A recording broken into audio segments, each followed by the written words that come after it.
नवाज शरीफ साहब की जो मरी में वो उनको बुलाया गया है या बुलवाया गया है, इसका क्या पस मंजर है? देखें, बात यह है कि ये मैं इसका बैकग्राउंड थोड़ा सा दोबारा बता देता हूँ, क्योंकि ये बहुत ज़्यादा बात हो रही है। शहर इक़्तिदार में अफवाहों का बाज़ार गर्म है कि आज आपने पहले तो बात कर लेते हैं ना कि ये मुज़ाकरात करने पर और बातचीत करने पर मजबूर क्यों हुए। वो जो धमकियां दे रहे थे, वो जो कहते थे कि दहशत गर्दों से बात नहीं होगी, वो जो मरीम नवाज़ साहिबा कहती थी कि PTI को दहशत गर्दों की तरह ट्रीट करें, जो कहते थे कि इमरान खान से बात नहीं होगी, जो कहते थे कि अब हम 5 साल पूरे करेंगे, जो कहते थे कि हमने 26वीं आईनी तरमीम भी कर ली है, जो कहते थे हमने कानून साजी भी कर ली है और अब हम सिर्फ 5 साल के लिए नहीं, हम अगले 10 साल के लिए, 15 साल के लिए हैं। तो ऐसा क्या हुआ? ऐसा क्या हुआ कि आप इमरान खान से बातचीत पे मजबूर हो गए? ऐसा क्या हुआ कि 4 और 5 अक्टूबर को आपने 10 दिन के लिए, 15 दिन के लिए इमरान खान को काल कोठरी में डाल दिया? आपने 15 दिन के लिए इमरान खान पर मुलाकातों पर पाबंदी लगा दी, आपने 15 दिन के लिए उसका अखबार बंद कर दिया, आपने उसको लो क्वालिटी खाना दिया, उसकी तबीयत नासाज हो गई, तबीयत उसकी खराब हो गई। ऐसा क्या हुआ है कि इस बार आप वो नहीं कर रहे? ऐसा क्या हुआ है कि आप इस बार इमरान खान के ऊपर सख्तियां नहीं कर रहे? उसकी 2 वजूहत हैं। पहले मैं इसका बैकग्राउंड बताना चाहता हूँ। उसका बैकग्राउंड यह है कि इन्होंने जो कुछ इमरान खान के साथ किया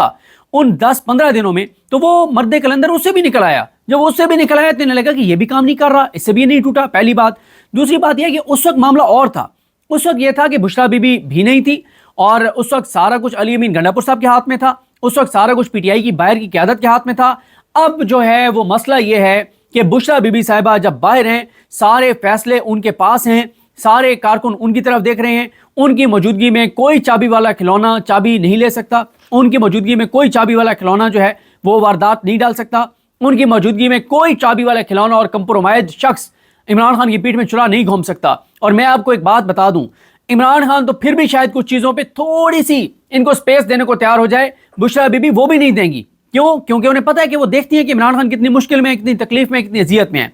देखें, एक तो बात हो गई ये कि तहरीक इंसाफ ने फाइनल कॉल का ऐलान किया। उन्होंने कहा कि हम इस्लामाबाद पहुंचेंगे और इन्होंने कहा इस्लामाबाद तुम्हें तो मटक ही क्रॉस नहीं करने देंगे। वो DPO से इन्होंने इंटरव्यूज करवाए, इन्होंने IG से इस्लामाबाद करवाए इंटरव्यूज करवाए, इन्होंने लाहौर पुलिस के अफसरान से इंटरव्यूज करवाए, इन्होंने गीदड़ भभकियां धमकियां दी, इश्तियाल दिलाया। और जो इन्होंने एक बहुत घटिया काम किया ना, जो असल में मसला ये है कि ये लोग पाकिस्तान में इन्होंने रहना नहीं है ना, इसलिए इनको ये फिक्र भी नहीं है कि पाकिस्तान को ये किस तरह से खुदा ना खास्ता आग में झोंक रहे हैं। इन्होंने पुलिस अफसरान के जरिए जो हमारे टैक्स के पैसों से तनख्वाहें लेते हैं, इन्होंने धमकियां दिलवाई कि पठानों को, पश्तूनों को और हज़ारे वालों को कि तुम इतने गैरत वाले हो ना, तुम आगे दिखाना KPK वालों, हम तुम्हें बताते हैं। अगर आप ये बात करेंगे KPK वालों को, आप ये बात उनको कहेंगे कि अब तुम्हारी गैरत का मसला है, तो फिर वो तो पहले ही इमरान खान के साथ उनकी कमिटमेंट ऐसी है जो किसी से ढकी छुपी नहीं है, तो अब तो आपने उनको इश्तियाल भी दिला दिया। अब मसला ये है कि इमरान खान ने फाइनल कॉल दी, उसके ऊपर PTI ने के लोगों ने और ख़ासतौर पे KPK ने लब्बैक कहा, लोग निकल आए, उन्होंने इमरान खान की लाज रखी है, उन्होंने इमरान खान का मान रखा है। और मैं आपको बताऊं, 8 फरवरी के इलेक्शन से पहले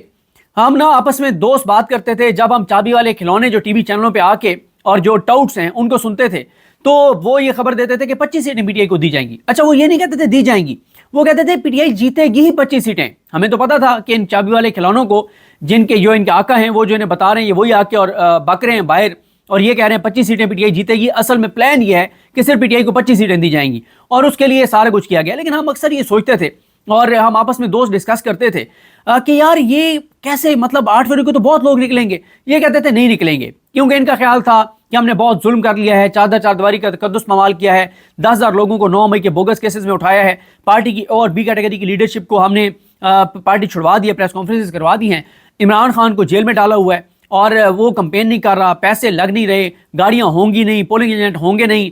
मूवमेंट होगी नहीं, बल्ला होगा नहीं, ऊपर काजी बैठा है, नीचे आमिर फारूक बैठा है, तो ये ऐसे ना हो नहीं सकता। लेकिन इमरान खान बार बार कहता था अंदर बैठ के कि मैं 2 अक्सरियत लूंगा। सब उसकी बात सुन के हैरान होते थे कि यार इमरान खान तो क्या हो गया यार, ये अजीबो गरीब दीवानों वाली बातें करता है कि मैं 2 अक्सरियत लूंगा। लेकिन फिर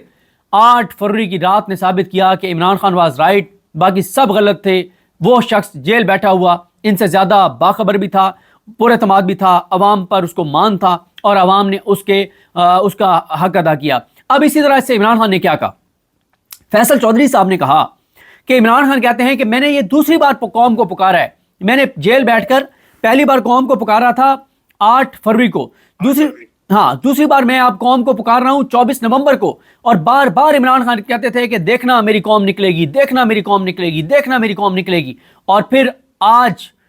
आप कह सकते हैं कि इमरान खान वाज राइट। हम सब जो सोच रहे थे, हम ना बड़ा ज़मीनी हक़ाइक़ को देखते थे, हम अक्ल का मतलब इस्तेमाल करते थे, और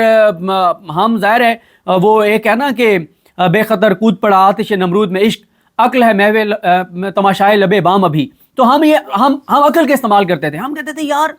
कंटेनर्स की दीवारें हैं, 26 आईनी तरमीम अगलों ने कर ली है, कानून साजी अगलों ने कर ली हैं, याहिया अफरीदी उनके साथ है, अमीनुद्दीन खान उनके साथ है, आमिर फारूक उनके साथ है, आलिया नीलम उनके साथ है, अदालतें उनके साथ हैं। आपको, मुझे, हर पाकिस्तानी को एक उम्मीद अपनी अदालतों से थी, वो भी उम्मीद खत्म हो गई है। ये पागल हो गया इमरान खान, ये हो क्या गया इमरान खान को? इसने 10 दिन के टाइम दे के और कहा कि फाइनल कॉल, ये हो क्या गया है? लेकिन बहुत जल्दी दे दिए कॉल, अभी टाइम चाहिए तैयारियों के लिए, बिल्कुल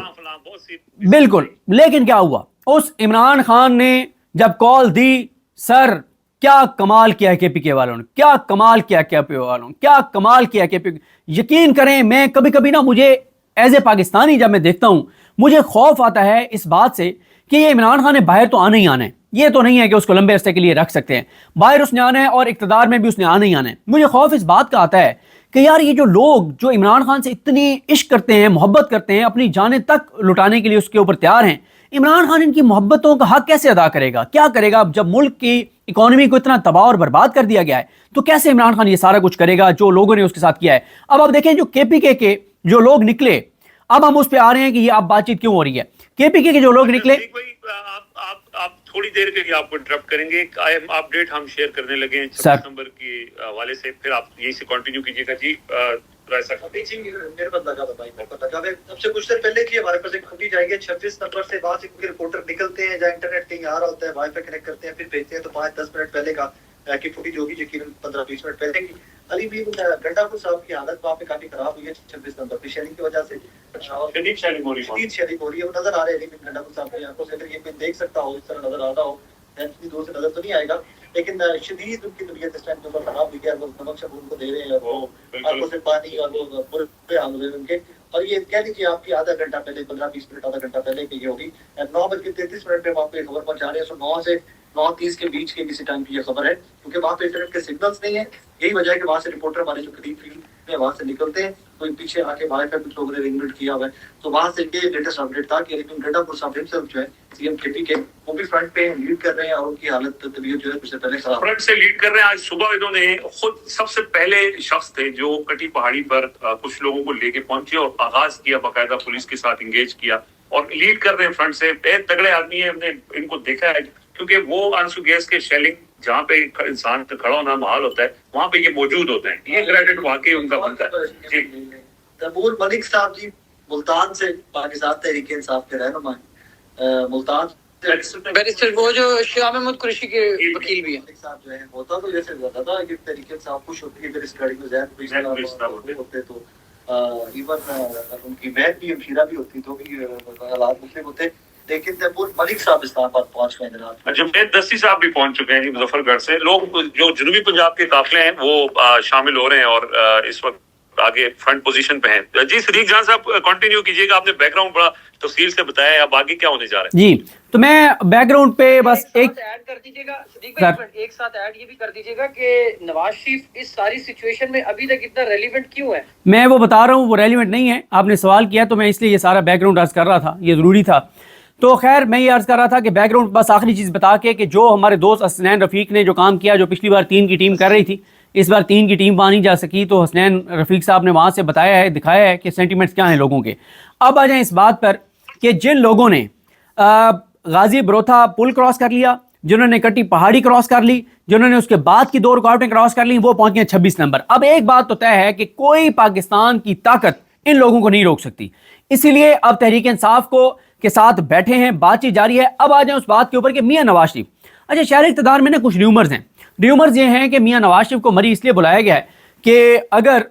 कोई इस्टेब्लिशमेंट कोई फैसला लेने जा रही है और उनको नज़र आ गया है कि इतनी बड़ी तादाद में लोग आ गए हैं, और अगर उन्होंने यानी कोई चीज़ माननी है, तो उसके लिए वो नवाज शरीफ साहब को एतमाद में लेना चाह रहे हैं। मैं इस र्यूमर से इतफाक नहीं करता। देखें, मियां नवाज शरीफ से आपकी ना तो इतनी सियासी हैसियत है, ना इतनी औकात है कि मियां नवाज शरीफ से कोई डिस्कस किया जाए। میاں صاحب کو صرف میاں صاحب کو ٹی وی سے پتہ چلتا ہے کہ یہ ہو گیا وہ ہو گیا، اور میاں صاحب جو ہے نا، ہاں یہ ہو سکتا ہے کہ اتمام حجت کے لیے تھوڑا سا میاں صاحب کو صرف بتایا جائے کہ بھائی یہ ہو گیا معاملہ اور ہم یہ کرنے جا رہے ہیں، اور میاں صاحب جو ہے نا وہ جس طرح سے ایک لڑکی ہو نا، اسے پتہ بھی ہو کہ گھر والے بڑے ظالم ہیں اور ان کا فیصلہ چلتا ہے، اور جہاں وہ میری شادی کرنا چاہیں گے میں نے وہیں کرنی ہے، پھر بھی وہ اس کو ایک رسمن بلا کے کہہ دیں کہ وہ تمہارا رشتہ فلانی جگہ طے کیا ہے، تو وہ ساری جگہ آگے جی ٹھیک ہے، کرنا اس نے پہلے بھی وہیں پہ ہی تھا، لیکن بس انہوں نے تھوڑا سا ایسے ہی اس کا ایک بھرم رکھنے کے لیے کہہ دیا کہ اس کو مطلب ایک بلا کے اسے کہہ دیا، تو میاں صاحب کو شاید بھرم رکھنے کے لیے تھوڑا سا کہ میاں صاحب ہم یہ کرنے جا رہے ہیں تو آپ کو ہم بتا رہے ہیں، اتنا تو ہو سکتا ہے۔ باقی میاں صاحب کی اتنی سیاسی حیثیت اور اوقات نہیں ہے کہ میاں صاحب کو کوئی چیز جو ہے وہ ان سے پوچھی جائے یا ڈسکس کی جائے، اس کی وجہ ہے دیکھیں، اگر تو میاں صاحب جو ہے نا وہ اپنے ووٹ لے کر اور اقتدار میں آئے ہوتے، اگر انہوں نے 50 سیٹیں بھی جیتی ہوتی، اگر میاں نواز شریف نے اپنی ایم کی سیٹ جیتی ہوتی، تب بھی ہم یہ کہتے ہیں کہ یار ادارے ان سے بات کریں گے، ان سے ڈسکس کریں گے۔ جس نواز شریف کا اپنا فارم 47 وہ پنڈی کی ایک فیکٹری میں تیار شدہ ہے، وہاں کے ایک پرنٹنگ پریس سے نکلا ہوا ہے، پنڈی کے ایک چھوٹے سے پرنٹنگ پریس میں، پتہ نہیں وہ شمس آباد میں ہمارے ایک دوست رہتے ہیں، آپ کے بھی دوست ہیں، ان کے گھر کے سامنے بھی کچھ پرنٹنگ پریس ہیں، بدری وہاں کا ہے یا کہاں کا ہے تو یا راجہ بازار کا ہے۔ جب میاں نواز شریف کا اپنا فارم 47 پنڈی کے پرنٹنگ پریس کا نکلا ہوا ہے تو میاں صاحب کی اتنی سیاسی حیثیت اور اوقات نہیں ہے۔ لیکن میں شروع میں آپ کی کیونکہ ٹرانسمیشن چلے گی، میں ایک چیز رائے ثاقب کھرل صاحب کو کہوں گا کہ ان کے بڑے سورسز ہیں وہاں پہ لاہور میں، اور میں کوئی یہ نہ سمجھے کہ میں کوئی پرنٹنگ پریس والی بات کر رہا ہوں کہ رائے صاحب کا پرنٹنگ پریس کا بھی بڑا تجربہ ہے کہ وہاں کے جو چیزیں پرنٹ ہو رہی ہوتی ہیں، تو رائے صاحب جو ہیں ان کے لاہور میں بہت سورسز ہیں۔ میں ایک آپ کی ٹرانسمیشن کے لیے چیز چھوڑے جا رہا ہوں، اور وہ یہ ہے کہ رائے صاحب کو ابھی آپ اجازت دیں کہ یہ اس ٹرانسمیشن کے دوران میسج کر سکیں، ہم اس لیے لوگوں کو بتا رہے ہیں، لوگ یہ نہ سمجھیں کہ پتہ نہیں کون اتنا رائے صاحب کا پیارا ہے جس کو وہ ٹرانسمیشن کے دوران بھی اس کو جواب دے رہے ہیں۔ تو رائے صاحب کو جو ہے وہ آپ اجازت دیں، رائے صاحب کو اجازت دیں کہ رائے صاحب لاہور سے چیک کریں کہ مریم نواز صاحبہ کے حوالے سے میرے پاس کسی نے مجھے انفارمیشن دی ہے کہ ان کی طبیعت ناساز ہے اور وہ ہاسپٹلائز ہیں، ان کے ٹیسٹ ہو رہے ہیں، یہ اب سے 2 گھنٹے پہلے مجھے کسی نے خبر دی تھی۔ تو رائے صاحب کو میں ریکویسٹ کروں گا کہ لاہور میں ان کے بہت سورسز ہیں، تو ذرا لاہور سے رائے ثاقب کھرل صاحب جو ہے وہ چیک کر لیں، اور دیکھنے والوں کو اس لیے بار بار ہم بتا رہے ہیں کہ رائے صاحب اگر اسکرین پہ آپ کو میسج کرتے ہوئے نظر آئیں تو یہ مت سمجھیے گا کہ کوئی اتنے امپورٹنٹ میسج ہے جن کو وہ رضوان غلزئی کی صحبت میں بیٹھے ہوئے بھی، اس کے پہلو میں، اور وسیم ملک کے پہلو میں بیٹھے ہوئے بھی۔ دیکھیں اگر وہ یہ نہ سمجھے تو کوئی یہ بھی نہ سمجھے، جو شادی کی مثالیں دی گئی ہیں وہ آپ کا بھی کہیں نہ کہیں دل ہوتا ہے۔ نہیں میں تو سر یہ صدیق بھائی، میں آپ سے آپ کی اجازت سے، کیونکہ کل جو انہوں نے لندن میں جو ایک تاریخی مظاہرہ کیا ہے، اس کے روح رواں زلفی بخاری صاحب جو ہے وہ ہمارے ساتھ موجود ہوں گے اس ٹرانسمیشن کے اندر، تو ابھی ہم ان سے بات کرنے لگے ہیں، پھر آپ بھی ان سے کوئی سوال کرنا چاہیں تو اس دوران اگر آپ ہمارے ساتھ ہوں تو کر سکتے ہیں، تو تھوڑی دیر میں وہ ہمیں جوائن کرنے لگے، ہم آپ کے پاس پھر دوبارہ بھی آئیں گے۔ میں بس بات یہ ہے کہ آپ 4-5 بڑے نام بیٹھے ہیں تو آپ ہی ان سے سوال کیجئے گا۔ میں صرف ایک بات کہہ دوں کہ آج اگر عمران خان کے کہنے پہ، عمران خان کی کال پہ لوگ نکلے ہیں اور ان کا کریڈٹ ہے، تو وہیں پہ جو اوورسیز پاکستانی ہیں، اور ان میں بھی جو زلفی بخاری صاحب ہوں، شہباز گل صاحب ہوں، اظہر مشوانی ہوں، جبران الیاس ہوں، یا امریکہ میں جو ٹیم ہے وہ کیونکہ 10-12 نام ہیں، میں کسی ایک کا نام لے کے اور پھر یہ نہ ہو کہ باقی نام اگنور ہو جائیں۔ امریکہ میں 10-12 شخصیات ہیں جس میں کچھ کاروباری لوگ ہیں، کچھ تنظیمی لوگ ہیں، جن کے ساتھ اکثر ہم عباس شبیر صاحب کے انٹرویوز بھی سنتے ہیں جب وہ جاتے ہیں، اور ابھی زبیر علی خان صاحب وہاں پہ موجود ہیں تو وہ بھی یہاں ملاقاتیں کر رہے ہیں۔ تو امریکہ کے اندر جو اوورسیز پاکستانی ہیں جو عمران خان کے ساتھ کھڑے ہیں، اور جو یہ زلفی بخاری صاحب نے جو کچھ کیا ہے اور ان لوگوں نے جو کچھ کیا ہے، میرا خیال ہے ان کو داد دینی بنتی ہے۔ انہوں نے جو کچھ انہوں نے کیا ہے وہ پاکستان کی حکومت اربوں ڈالر خرچ کر کے نہیں کر سکی، جو انہوں نے اپنی ذاتی کیپیسٹی میں اور کوشش اور کاوش کر کے انہوں نے اچیو کیا ہے، تو ان لوگوں کو بہت زیادہ کریڈٹ دینا بنتا ہے۔ بہت شکریہ آپ کا صدیق بھائی، ہم آپ کو دوبارہ بھی تکلیف دیں گے، تب تک آپ بھی ادھر ادھر میسج کر لیں کوئی معلومات اگر مل جائے تو۔ ٹھیک ہے، ٹھیک، اوکے سر، اوکے سر، اللہ